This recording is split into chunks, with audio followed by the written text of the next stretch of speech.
You're listening to the Chronicles of Gooner, the Arsenal podcast. I'm Martin Tyler, and you're listening to Harry Symeou.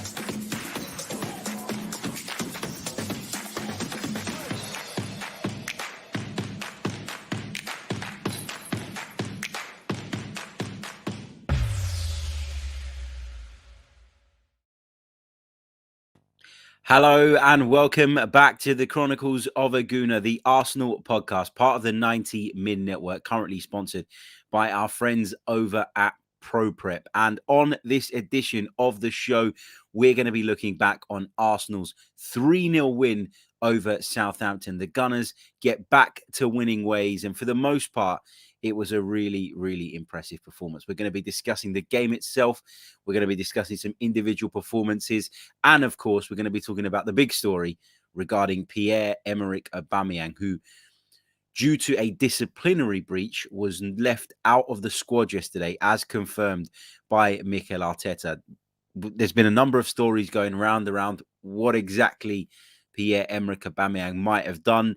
The Athletic have reported that he was late back from a trip abroad, which of course is not on. So we're going to talk about that. I'm going to share my thoughts on the Aubameyang situation.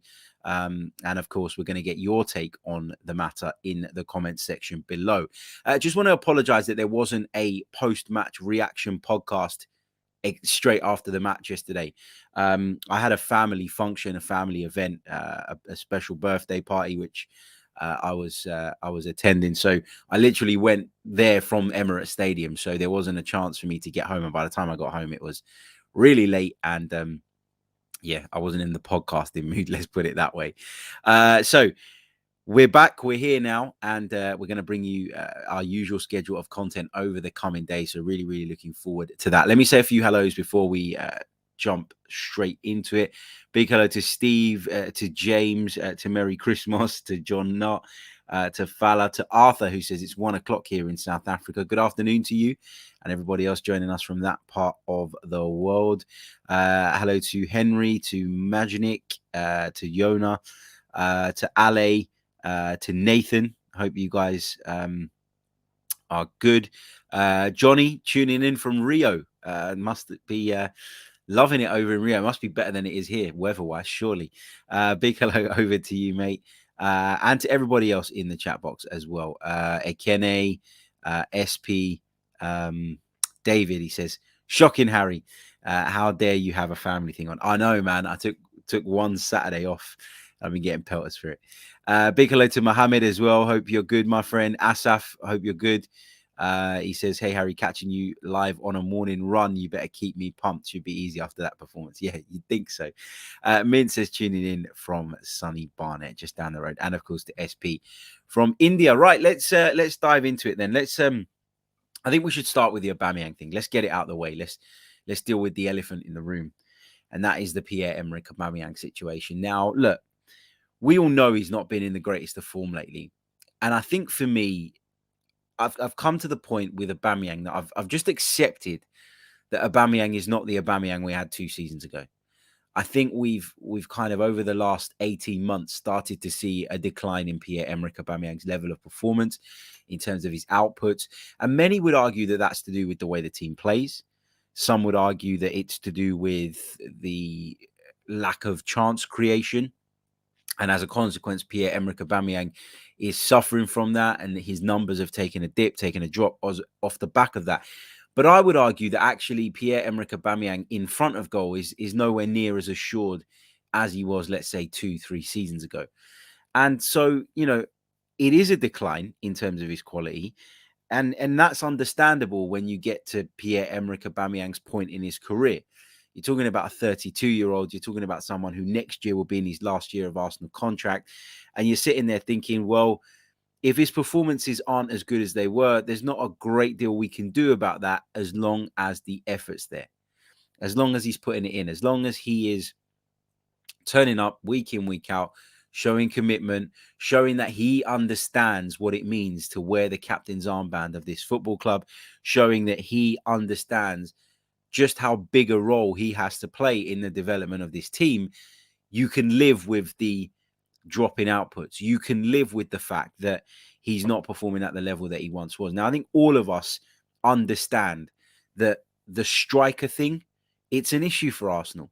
All of us understand that in this rebuild, where we've clearly started from the back and worked our way, through various positions, all of us understand that that will be on Mikel Arteta's radar. He will know full well that he needs to improve in terms of his strikers. He will know full well that Lacazette is very, very close to the exit door. He'll know full well that Eddie Nketiah is the same. And he knows, I think, that following Balogun is not at the level yet where you can just throw him in and trust him.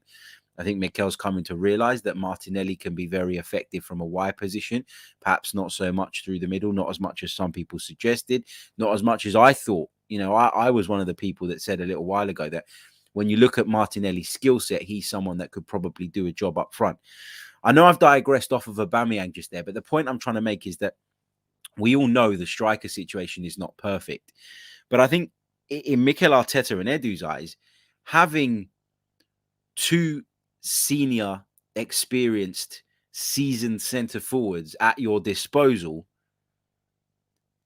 it's reason to believe that that position wasn't necessarily the priority this summer, and that we could deal with other areas first, knowing that those two guys were still there and were going to produce a minimum standard at least. But this attitude business, this failure to adhere to the standards set by the manager, and I put a tweet out yesterday and I said, if you're Mikel Arteta out, that's fine. If you think that Mikel Arteta is not the right man for the club and that's your opinion, that's not a problem. But let's not pretend that Mikel Arteta is at fault here for trying to uphold the disciplinary standards that he has set. He'd be, how spineless would it be if you said, guys, these are our protocols, these are our rules, this is what I need you to adhere to, and your captain does it and you go, it's all right, that rule doesn't apply to Pierre. Applies to everybody else, but it doesn't apply to Pierre-Emerick Aubameyang. That would be weak as a manager. Equally, he can't just leave him out of the team, because if he leaves him out of the team and Arsenal don't score goals, the first thing all the Arteta critics are going to say is, well, he left Aubameyang out. He's been our best goal scorer over the last 3 years, and he's left Pierre-Emerick Aubameyang out of the side. What a shambles. He's clueless, as people put it. I think Mikel Arteta is at a point in his Arsenal career where he doesn't have room to wiggle anymore. Okay, we went on a poor run of results in recent weeks, and it's prompted all the Arteta out talk again. There is no leeway, there is no wriggle room for Mikel Arteta to use at the moment. He is with his back up against the wall. He needs to get things right, and he needs to get things right quickly. And it must be incredibly frustrating when your senior players, in this case your captain, is letting you down. And with Aubameyang, this is not a one-off, okay? People were asking me yesterday what the other occasions were when I tweeted that I think he should be stripped of the captaincy. I do. But he did turn up late for the North London derby. He did get caught having a tattoo done during the height of the first lockdown, which wasn't allowed for anybody, let alone a footballer. So he is in a place where he's crossed that line for me too many times. And imagine you're Mikel Arteta, right? You must turn up at training and you must think, well, look, I'm going for a rebuild here. I'm trying to develop this team. I'm trying to get this team performing at a much higher level on a consistent basis. My worry here would be, can I get these young players to perform at that level? It shouldn't be, is my captain going to bother turning up? Is my captain going to go abroad and come back in time? That shouldn't be a concern. I was on the BBC Football Daily podcast yesterday with Alex Bruce and Luke Edwards of The Telegraph. And Alex Bruce made a great point where he was asked the question, basically, have you ever been in a dressing room where there's been a player who felt as though the rules didn't apply to him? And how do you deal with that? And Alex Bruce said, well, yeah, there are players that push the limits. There are players that feel as though they can do whatever they want, is basically what he said. I'm paraphrasing. But for a professional player to put his manager, especially the club captain, in that position whereby he has to stand up and explain why the guy is not in the team, off the back of a disciplinary breach is bang out of order. Add to that Pierre-Emerick Aubameyang, as we're being led to believe, according to The Athletic, asked to go abroad for personal reasons. Now, we played on Monday and we had a game on Saturday. Unless there are extenuating circumstances, you should not be allowed to go abroad, especially at a time like this, where there's risk of COVID and there's protocols that you would need to follow when coming back from certain countries. Now, I don't know exactly where Aubameyang went. I don't know exactly the personal reasons, what they were. I'm not going to, I'm not going to speculate about that. But when you've been afforded that license, I guess, by your club at a time like this, the least you can bloody do is turn up on time. And that for me is unacceptable. And as I say, I think someone put this in the comments. Let me pick this up because this is a really, really good way of explaining it. John Knott says, once is a mistake, twice is a pattern. Completely agree. And it is becoming a bit of a pattern with Pierre-Emerick Aubameyang. And I'm sorry, it's time to strip him of the captaincy. He should never have been made captain in the first place. He took over after the Granit Xhaka incident. We all know what happened there. And off the back of that, Unai Emery gave the captain's armband to Pierre-Emerick Aubameyang, our best player at the time, one of the senior players, a leader by example more than vocally, if you like.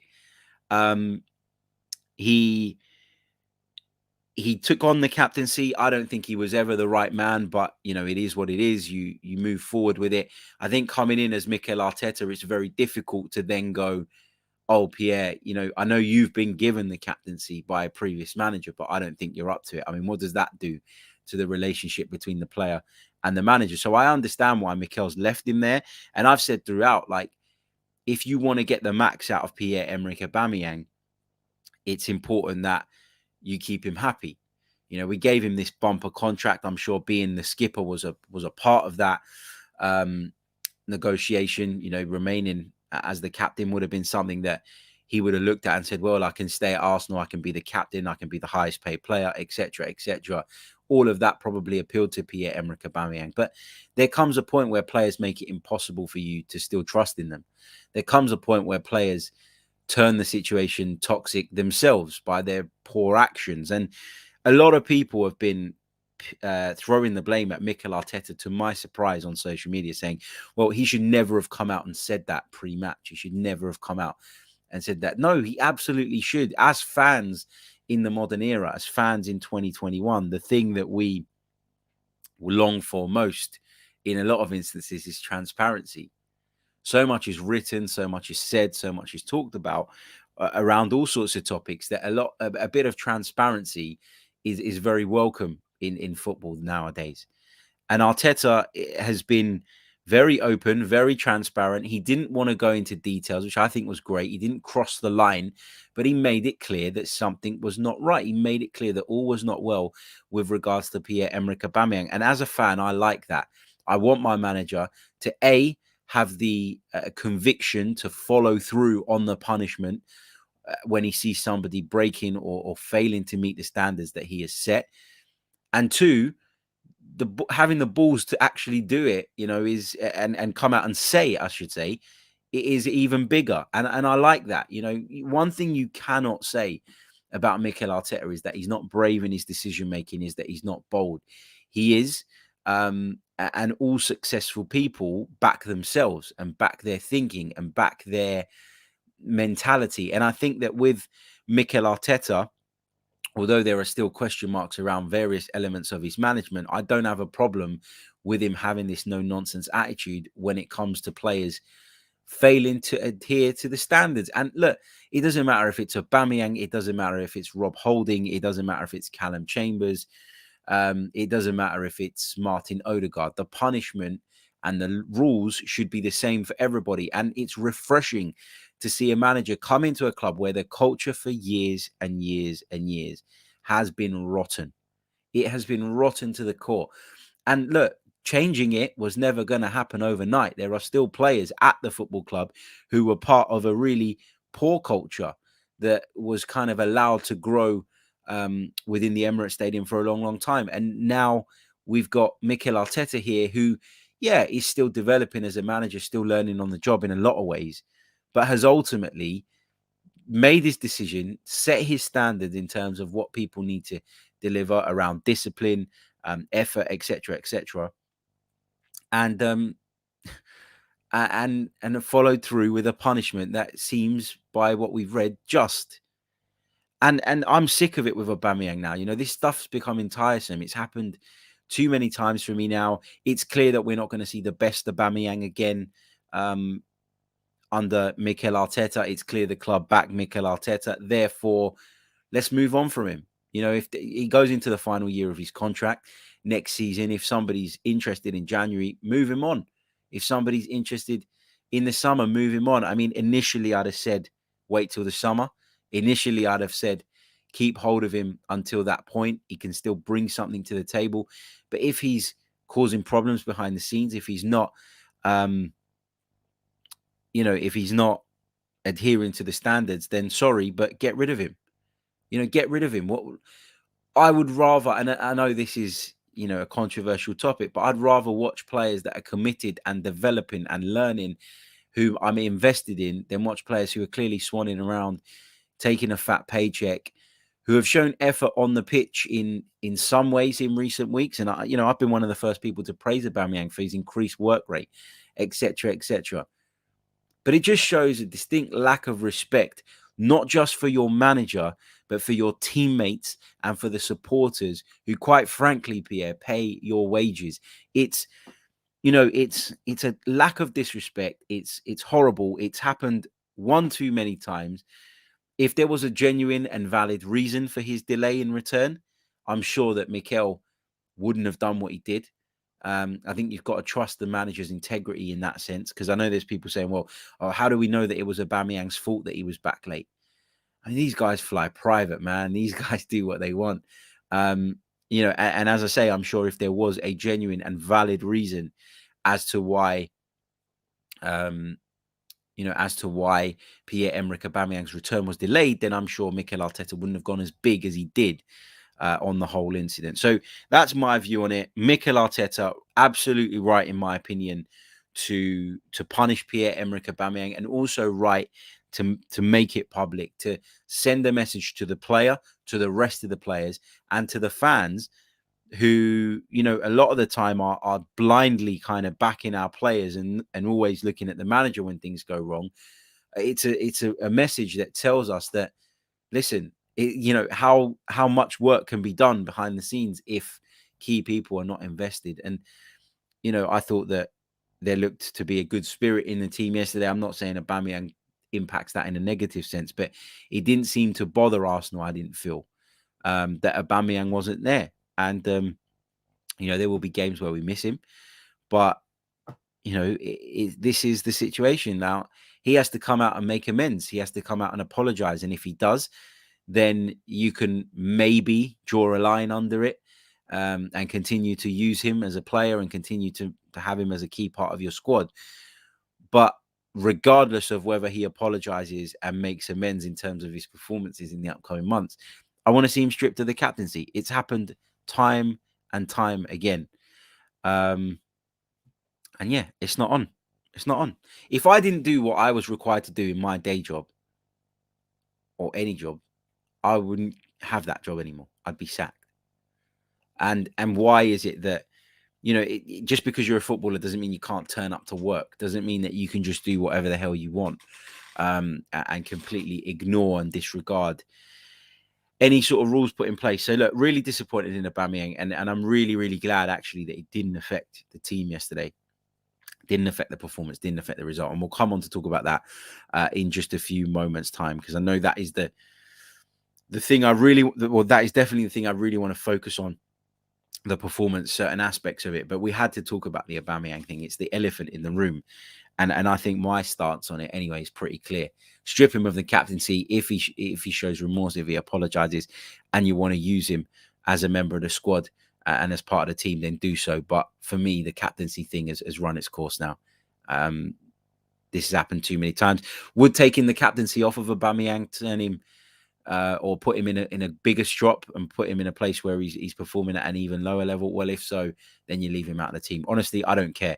I'm up to here with it, with the Aubameyang stuff. You know, as I said before, you look at the young players around the club and you look at them and you go, well, you know, each of them at some point or another is probably going to have a moment where their judgment wasn't quite right. And that comes from inexperience, from immaturity.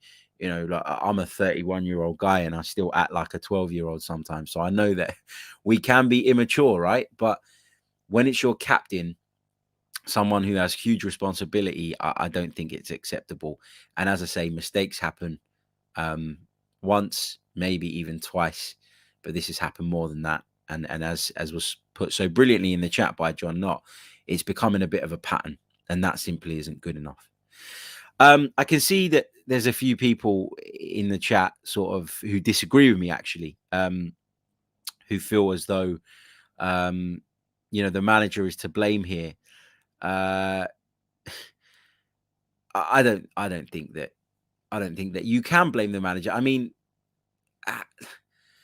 how can you blame the manager here? I would love somebody to tell me how you can blame the manager here. Has Mikel Arteta's management been spot on throughout the course of his Arsenal career? I would argue no. I would argue he has made mistakes. I would argue that he's dealt with certain situations incorrectly. But as I keep saying, this is not the first time we've run into this problem with Pierre-Emerick Aubameyang. And for me, it needs dealing with. And it shows weakness. And it's spineless to completely overlook it as a manager and just allow it to slide. You know, what message, as I said about the messages that this sends, what message does it send to the remainder of your squad if they're being told, well, you can piss off abroad in the middle of the season? We'll agree to it as a football club, which they don't have to do, by the way, but they did. We'll agree to it as a football club. We'll give you that special dispensation, and then you go and take the piss out of us. It's, for me, it's not on. It's not on at all. Right, before we continue and we talk solely about the performance and the fixture itself, Pierre-Emerick Aubameyang can get in the bin. Let's bring you a quick reminder that this podcast is brought to you by our friends over at ProPrep. ProPrep is the perfect study tool for university students undertaking science, technology, engineering, or maths-related modules, and it can halve your study time. ProPrep provides bite-sized videos relevant to the module or course, which can be accessed from any device at any time, and it's already helped over 500,000 students to pass their exams. They provide customized STEM study tools that match your syllabus. Long lectures are condensed into short and clear video tutorials, and after the videos you can go through what you've learned with interactive exercises and practice questions to ensure that you're ready. You can even submit questions to the ProPrep professors and receive video answers within 24 hours. ProPrep have created a special offer just for our listeners. All you need to do is go over to their website. The link is in the description. It's proprep.uk/info/football, and you can find more information there, as well as sign up to a free 30-day trial. No credit card information is needed to do that. Check out ProPrep, the ultimate study tool, our kind sponsors for the month of December. Thank you guys so much. Right, let's get back to the football talk. Let's get back to yesterday's game against Southampton. And my overall feelings on the performance were positive. I thought that the first 15, maybe 20 minutes, we looked a little bit shaky. I feel like Southampton, who we knew were going to be a very aggressive side in terms of their press, we know that's Hasenhüttl's way. That's why it's called the Klopp of the Alps or whatever they call him. But yeah, we knew that Southampton were going to try and be intense. We're going to try and push us quite high up the pitch. That's just the way they play. And I think in the beginning, we struggled to get out of it. We struggled to get out of the press. We struggled to work our way around it. And I actually think, looking back on it, that was largely due to us maybe not moving the ball with enough zip and enough tempo, and us being a little bit cautious in the sense of always wanting to take that extra touch. And if you look at the opening goal that obviously came from us beating the press with some wonderful passing at the back, there were risks taken in terms of how long players were waiting to release the ball as they were being closed down. But then there was some good, quick, accurate, sharp first-time passing between Ramsdale, Partey, I think it might have been Ben White as well off the top of my head, but great little bit of a move there to work that space. And then once we broke forward down the right-hand side, we had the ability to get bodies into the box. Alexander Lacazette turns up, the ball cut back, and there he was there to finish it brilliantly. And yeah, that was, I described it yesterday on the BBC Football Daily podcast as the kind of goal that Mikel Arteta would dream about. You know, when he instructs his team to play out from the back, when he asks them to be brave and bold and take on the risk of playing that way, he is doing it with the understanding of what it can bring in terms of benefit. And the benefit it can bring is that if it works well, especially against a side that like to press so high up the pitch, you then have spaces in behind that you can exploit. And I think one of the criticisms this way of playing has always seemed to attract is, but the passing needs to be perfect for you to go and score a goal. And I think that's true. You know, I think I talked the other day when we were talking about the attack that it was weird or it was a little bit confusing, because on the one hand, Mikel is asking his team to do something which is so precise and needs to be so accurate and needs to be done so perfectly. And on the other hand, his kind of second tactic, if you like, is to work the ball into wide areas and put crosses in the box from the left back. And that is a completely different approach, right? One is like a percentage approach and one is a sure thing, or you want it to be a sure thing. But as the Wandering Minstrel says perfectly, it was risky. It was quick moving, one-touch football. And I think one of the big things when teams sit back and defend against you, and I'm not saying that Southampton did that, but as a more kind of general rule, when teams sit back against you, one of the things I always say is if you don't move the ball quickly and sharply and take risks in your passing and carry the ball, etc., you will end up in a place where people are able to hold their positions. People are able to see what's going on with foresight. And actually, you need to be a little bit chaotic. You need to do things quickly. You need to do things with tempo. And a lot of the time, risk taking is necessary. So yeah, I think this was fantastic. And as I say, the kind of goal that Mikel Arteta would have dreamed about. And look, Lacazette, I didn't think was very good at Everton. Nice to see him bounce back with a goal. Hasn't scored enough goals this season, Lacazette. I don't think hasn't even had enough shots at goal. If you look at that statistic, it was really, really low going into yesterday's game. I'm not sure it would have increased all that much, but good to see him contribute. Good to see Saka bursting forward and having the presence of mind, not to just aimlessly put the ball in the penalty area, but to cut it back to an area in which he anticipated Alexander Lacazette would be in. So yeah, really good goal. Really enjoyed that. The second goal as well was well taken. Cross coming from the right-hand side, went all the way out to the left. Tierney attempted a couple of crosses, I think, into the penalty area and eventually headed it back into the mix. And there was Martin Ødegaard to head into the back of the net. And look, Martin Ødegaard has had his critics recently, and I've been on here and said that I feel like he's not delivering the level that we all know he's capable of. Look, it's the fact that he's talented is undoubted. You know, he's got a wonderful left foot. He's got great vision. I think he's somebody who confidence is a big deal for. And I think the run he's been on, you know, I know that at Manchester United, he gave away the stupid penalty, which ultimately cost us a point. But he scored a brilliant goal. He scored a goal at Everton, again, arriving into the right area inside the penalty area just at the right time. And he did the same thing again yesterday. You know, he popped up in the penalty area, got on the end of Kieran Tierney's header, headed it brilliantly past Willy Caballero. And it's 3 goals in 3 games for Martin Ødegaard. And I think as an attacking midfielder who's clearly having an influence in the final third at this moment in time, I don't know what else you can really ask for him. His work rate is immense.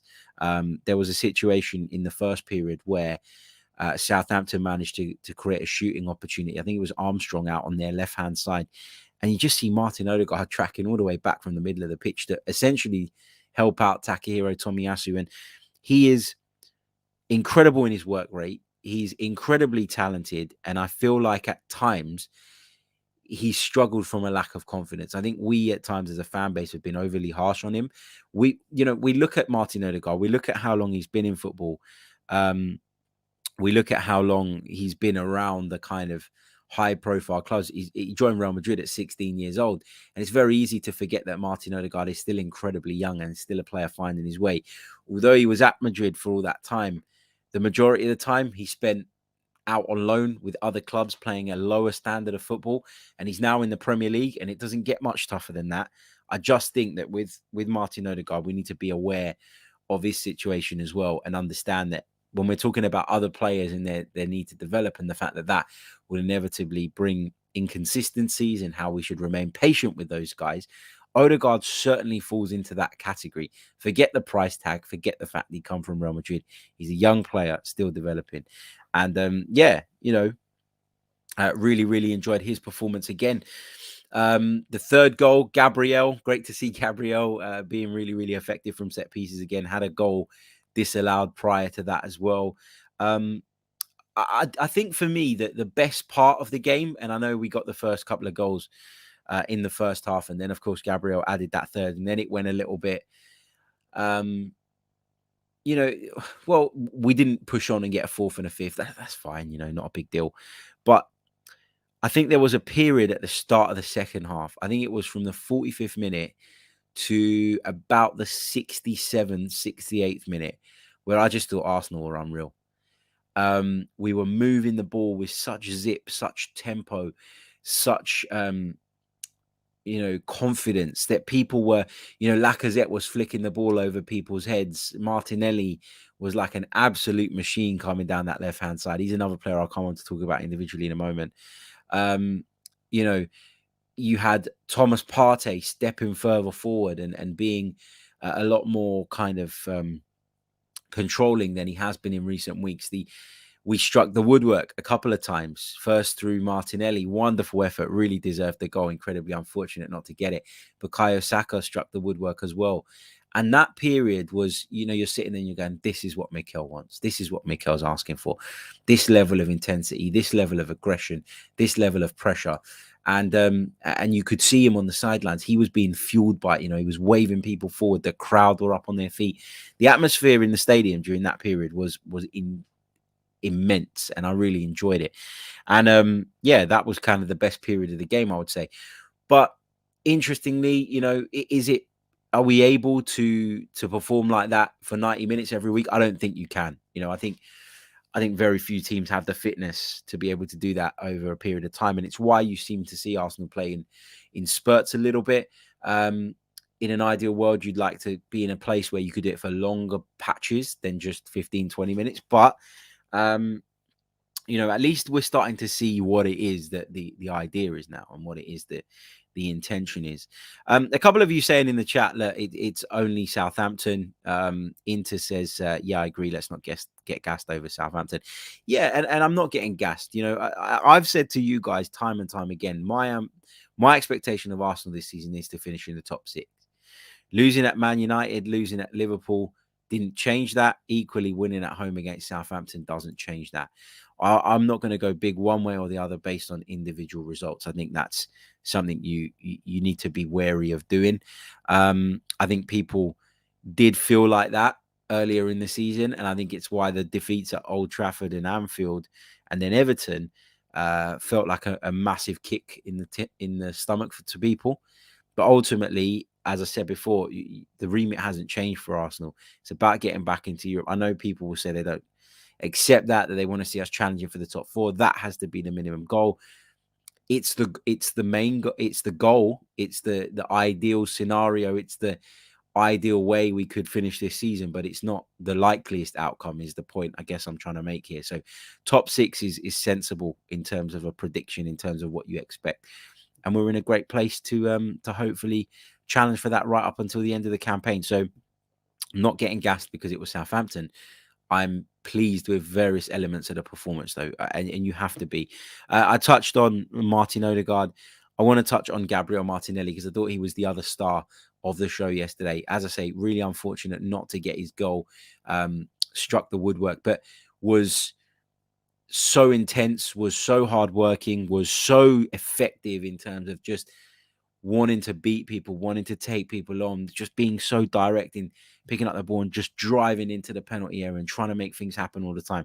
Really, really good performance for him. And look, I've been saying, for a while now that Gabriel Martinelli needed to improve his overall game, that Gabriel Martinelli needed, when given opportunities, to grab them with both hands and prove to Mikel Arteta that he can be trusted.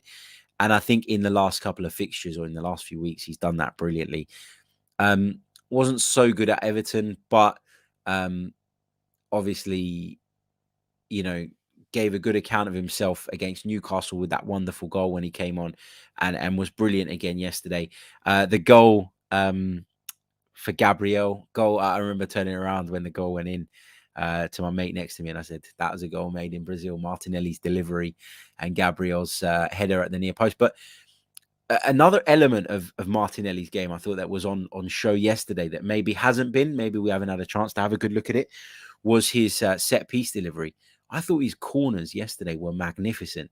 They were really well taken. They were put into the right areas. And for once, Arsenal feel like a threat from those situations. But yeah, really good delivery from Martinelli. And it's not really something I'd have associated him with. Not that I thought his delivery was overly bad. I never really thought that Martinelli should be a corner taker. And I guess, he showed yesterday that he's a good option for that particular role as well. Mark says yesterday's game reflects our overall season so far. Good, bad, and ugly. Yeah, I guess so. In some ways, but I think it's really important that we don't allow this. I think it's really important that we don't allow this Aubameyang thing to detract from the fact that Arsenal, low on confidence, bounced back and got a victory, and a comprehensive victory at that.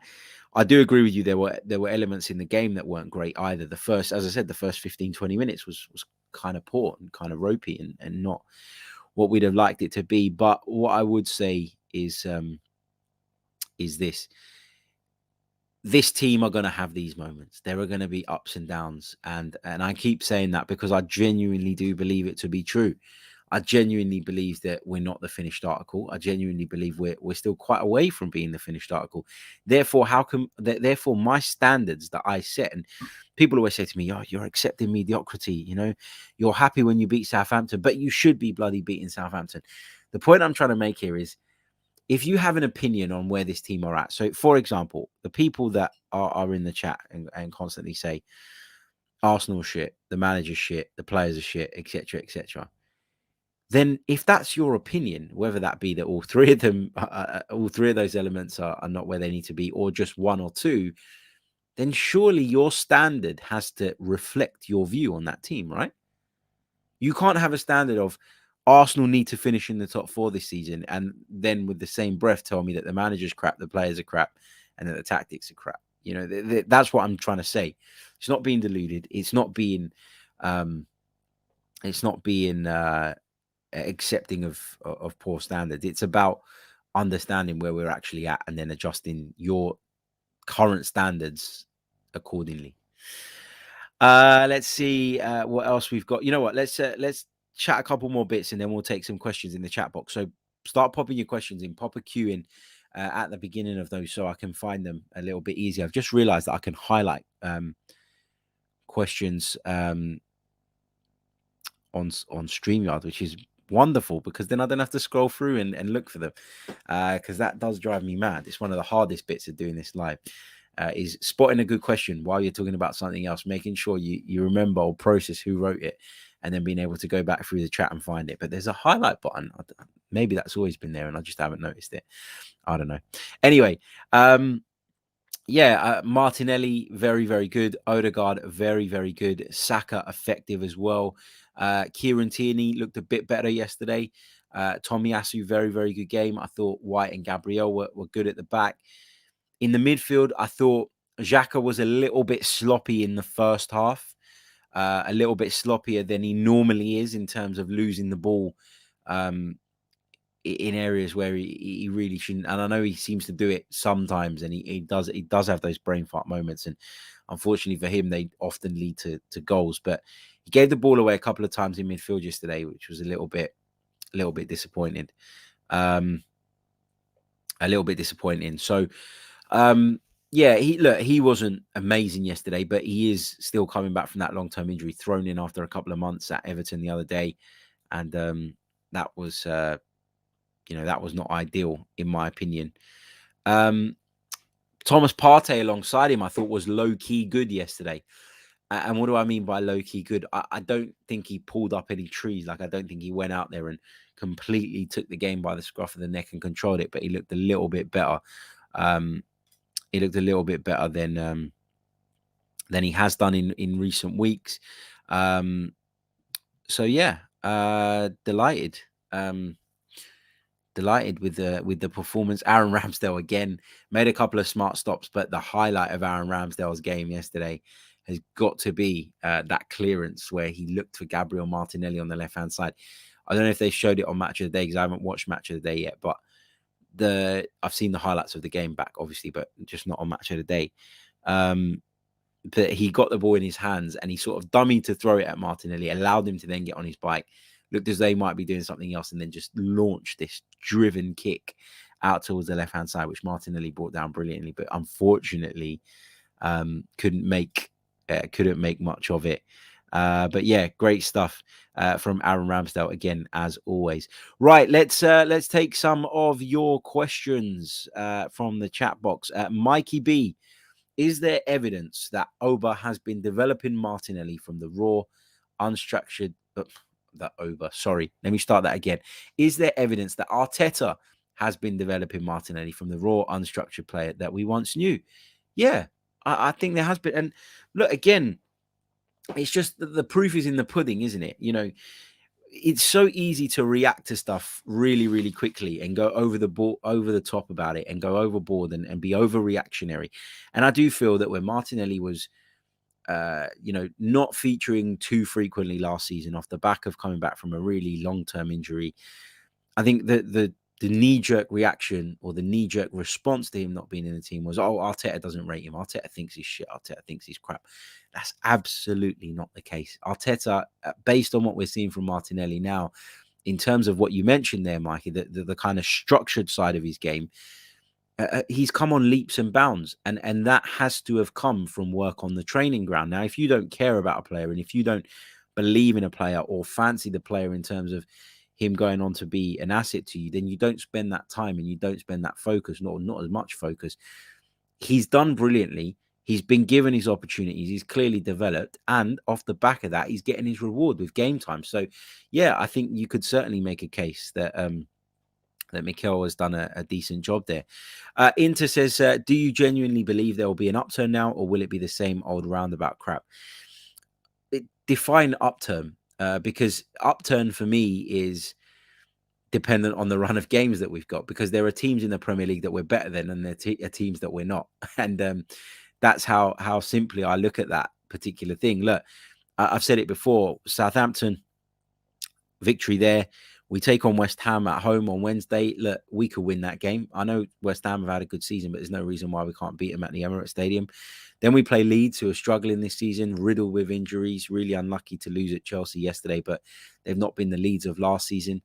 Then there's Norwich and Wolves, and all of those games are winnable. And I'm not saying we're going to win every single one of them. In fact, I don't expect us to win every single one of them. But if you can pick up a good points tally, it kind of covers you for when you do go away to teams that maybe you're not as good at and have less chance of beating. So over the course of the season is when you judge this team. Over the course of the season is how you judge what a job Mikel Arteta has done, whether good or bad. And that's my point. We went on a great run after the first 3 defeats of the season, which many people, were surprised by. But for me, that, as I keep saying, that never really shifted the goalposts. It never really shifted my opinion of the club and the team too much. Let's see. Deflected Mind. Football was exceptionally good yesterday, Harry. What do you think changed? Well, one of the big things we've talked about over the last few weeks is how our team had gone from being so confident during that unbeaten run to the confidence being completely zapped out of them, and to them being almost on their knees from a kind of confidence viewpoint or perspective. Or what am I saying? Their confidence was on its knees, essentially, is what I'm trying to say there. Yeah.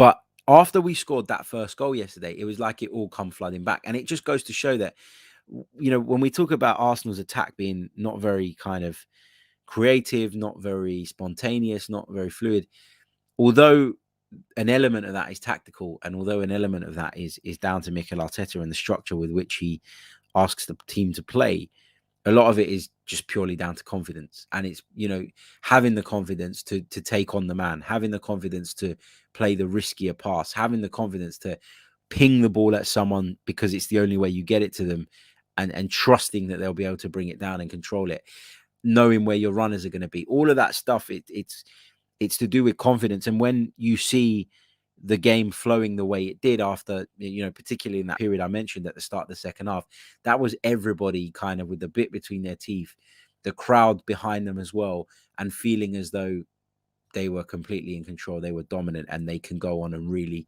take this game to Southampton. And they did exactly that. So, yeah, I think that first goal was a bit of a catalyst. It kind of brought the confidence back that had been missing in recent weeks. And I know that sounds like I'm just copping out and giving you a really simple answer, but I don't actually think, like, positionally, I don't actually think that tactically an awful lot was different. I think it was confidence, and it was players taking the opportunities that came their way, but also being braver and bolder in the way that they attacked. And yeah, really liked it. Aaron says, just going back to the Aubameyang thing quickly, wouldn't you be afraid that stripping the captaincy off of Aubameyang would cause a toxic atmosphere at the club? For me, he should leave if we decided to go for that route. Yeah, but I also think, Aaron, that you need to, as a manager, if you set that standard. But I talked earlier about Mikel Arteta having balls, cojones, whatever you want to call them, and I think he's shown that in outing him. He's shown that in making the situation public. Also by making sure he followed through with the punishment. Let's see how big his cojones are if he'll strip him of the captaincy. I think he should. Look, I was saying this to someone yesterday, and I ended up tweeting it as well. And again, a lot of people didn't respond to it well. A lot of people thought that I was talking nonsense. But my point was, when it comes to disciplinary issues, and when it comes to players not respecting the club, not respecting the fact that they're in a very privileged position to not only be playing for Arsenal and getting paid a shitload of money for it, but to be the captain of this historic football club, they deserve to be punished when they take the piss. They deserve to be punished when they cross the line. And for me, when it comes to the Aubameyang thing, a lot of people are very, Arteta in or Arteta out. That is irrelevant in this debate for me. It's. I don't care if Harry Redknapp was our manager, I'd be saying the same thing. When in issues of discipline, you back the manager, because it's a lack of professionalism on the players' part, and it's a lack of professionalism that's just making the manager's job harder. And I think managers are right to look. I mean, if you're at work and let's say, for example, you're a waiter, you're a chef. Let's say you're a chef. And you're working in a restaurant. These is one of my weird analogies, but bear with me. You're working in a restaurant. You're a chef. The waiter goes and takes somebody's order. The customer ordering says, I don't want, any butter in my food because I'm allergic. And the waiter forgets to write that down, or doesn't write it down, and goes over and gives it to the chef. The chef makes the food. The manager of the restaurant. It's then taken to the customer. The customer sends it back. The manager of the restaurant comes over and says, what the hell is going on? As the chef, are you going to take the blame? As the chef, are you going to say, oh, my bad? No, you're going to say, well, he took the order wrong. And in a job where there is high pressure, high stakes, I know being a chef isn't like being a footballer, but it's high pressure in that you've got to do things quickly and well and correctly. In a job of high stakes, when someone makes a cock up that is going to cause you a problem, you will call them out. And I don't think Mikel was wrong to do that. And I don't think he'd be wrong, Aaron, to take away the captaincy. Big hello to Willie Moyes. He says, hi, mate. Great show. Would you make Kieran Tierney the captain for the West Ham game? I think I would give it to Lacazette if he's playing. I think for me, he's someone that's very, very popular around the team. He's a senior player. I like Kieran Tierney as well, but I'm reluctant to give Kieran Tierney the captaincy on a permanent basis because of his injury record. I don't want a captain who's not always present. Like that's an issue for me. Look, I wouldn't be against Kieran Tierney getting it, and I know a lot of people ain't going to like this, but I wouldn't be against Granit Xhaka getting it either because we know he's going to play. He's back in the team now. It's as simple as that. So yeah, Tierney's an option, but I would probably lean towards Lacazette, I would say. Noah Daniel says, would you give Smith Rowe and Ødegaard a chance on the same team and remove a striker? Might be a stupid idea, but they're both producing more than our strikers. I think there is a world in which they can play together. Yeah, I do. I think there's a way in which you can accommodate them. It means one of them playing wide, one of them playing through the middle. And I think we've seen that Mikel Arteta's preference recently has been for Emile Smith Rowe to play from the left-hand side. So I don't envisage them, I don't envisage a situation where it's one or the other. In terms of taking out a striker, I don't think that's mad, but I think in doing that, you need to have players like Martinelli in the team who will what Martinelli does excellently, and he did it really well against Everton. If you watch the goal back that we scored, one of the reasons we create that goal is because Martinelli recognizes once the ball's gone out to Tierney that he needs to make a run of a striker and not a run of a winger coming from the outside in. And he takes up a position at the near post and he drives towards that near post, which ultimately pulls some defenders with him and leaves that space for Martin Ødegaard to follow in. So I think you can do that with Smith Rowe and Ødegaard, but you need the right runners in and around them if you're going to take out a striker, as you say in the question. False nines can work, but false nines only work if the players around them make the right runs. And if all of that works in tandem, then it can be effective. And it can also see you really dominate possession in the middle of the park. I think it's one of the big reasons that Man City are so difficult to get the ball off and why they strangle teams, because they're able to play that way. And the false nine, although it's something that Pep's been criticised for, I actually think it's something that works quite well for them. Right, let's take a couple more of your questions before we wrap up. Inter also says, are you watching the F1 today, Harry? I knew this was going to come up because I slated F1 the other day. Look, I'm not a massive F1 fan. I don't particularly rate it as a sport. I find it boring. I find it overly technical. And that for me is not, I don't know. It feels like I need a degree to watch a race, and I don't want that. So yeah, anyway. I like sports where you can go into that level of detail if you really want to, but if you want to watch it a little bit casually, like football, you can. I don't think you can do that with F1. I think you either need to know about it or not. I will have it on today. I've got a few things to do. I am working on commentary later on Celtic versus Motherwell from the Scottish Premiership. That one kicks off at 3 p.m, but I will be in the lead up to that, doing some other bits and pieces. I'll have it on in the background. I'm curious to see who wins, but that's it. Let's get some likes on the board, by the way, guys. I should have said this way earlier on in the video, but we need your help. We need the likes. We've got over 350 of you watching us live at this moment in time, but there's only 81 likes on the board. There's no reason why we shouldn't be able to get this up to 150 at least. So please, please do smash the like button if you haven't done so already. Also, subscribe to the channel if you are new. We're not a million miles off of 17,500 subscribers on the YouTube channel, and I'd love to get there ASAP. So please, please do that for me if you haven't done so already. Right, let's pick up a couple more of your questions before we duck out. Ekene says, Harry, why can't Arteta get this team passing ball? He is a La Masia graduate, played under Wenger and worked with Pep. Is it the players or the coaching? Ekene, I spoke earlier on about how I felt that the passing was there yesterday, and a lot of it is down to confidence. I think too much. Like I've said this before, I think managers, in some ways, although they are responsible for the overall performances of the teams, are almost held too responsible. Like if somebody can't complete an 8-yard pass, in an in-game situation, then that is on the player, right? They're professionals. They should be able to adhere or meet certain levels. And a lot of these players that they don't, so, or they don't in certain moments, which then disrupts the flow of the game. I don't think you can say that, Mikel Arteta can't get this team passing the ball. I think that's unfair.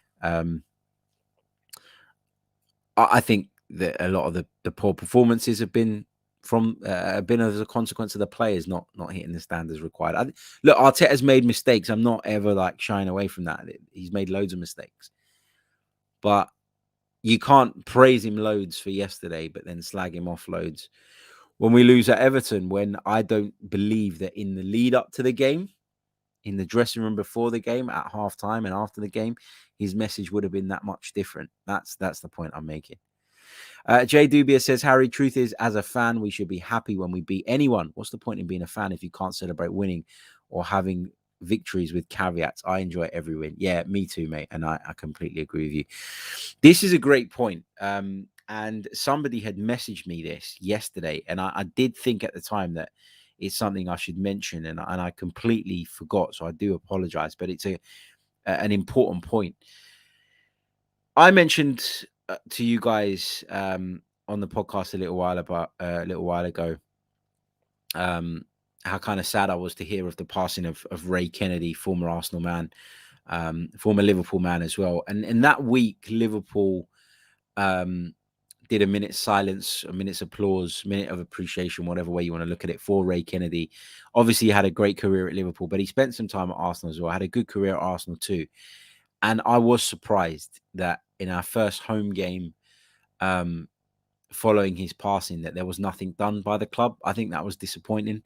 And I think a lot of the maybe older generation who remember Ray Kennedy a lot more clearly and have a kind of better idea of his significance to the club than maybe you or I do, have felt quite frustrated by that. And I think rightly so. I think it was poor form from Arsenal. Yeah, that's where I'm at. Yin Yang says that analogy took a while. Morning, Harry. Yeah, my restaurant analogy. Sorry. Wandering Minstrel says chef is perfect. He would know. One of the best in the business. Let's take. I'm going to take one more before I jump off. Just a reminder as well. Like and subs. Terrence says let's get to 200 likes. Yes, that would be fantastic. There's enough of you watching. He also says hit the likes, you lazy freeloaders. Agreed. Let's take this one from Radu Moksolo Radu. Sorry sorry mate, must have butchered your name. I apologize. Would you rather Arsenal get rid of Auba and get Vlahovic in January and Darwin Nunez in the summer? I think we could do with a couple of strikers. Yeah, look, Vlahovic is one that's looking increasingly unlikely. It's going to cost a hell of a lot of money. I think there'll be other clubs in the race as well. And I think Vlahovic's preference, from what we're hearing, is to stay in Italy. I wouldn't be surprised if he ended up at Inter, maybe, who have Edin Dzeko, who's playing or does play a lot of the time up top with Lautaro Martinez, and obviously Edin Dzeko is in the twilight of his career. Juve, I'm sure, will be in the market in the summer because it's not really working out for them this summer. They'll have to take drastic action. His preference, according to a load of reports, is to stay in Italy. Obviously, the Premier League talks in terms of money and in terms of what we can pay for players. But yeah, it's one that I don't think is very likely. I think Darwin Nunez is a more attainable target, if I'm being completely honest. And look, I'd be happy with either of them. I like both of them as players. And maybe if those rumours or kind of reports hot up a little bit, we can do a little bit of a deeper dive into each of those two players. Right. Thank you for all your questions. Thank you for all your interaction. It's been great as always. I'll be back very, very soon with more Arsenal related content.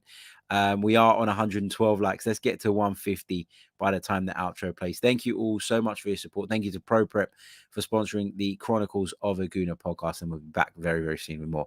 Until next time, goodbye.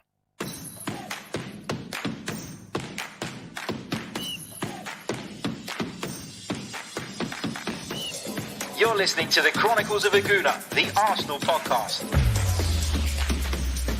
I'm Martin Tyler, and you're listening to Harry Symeou.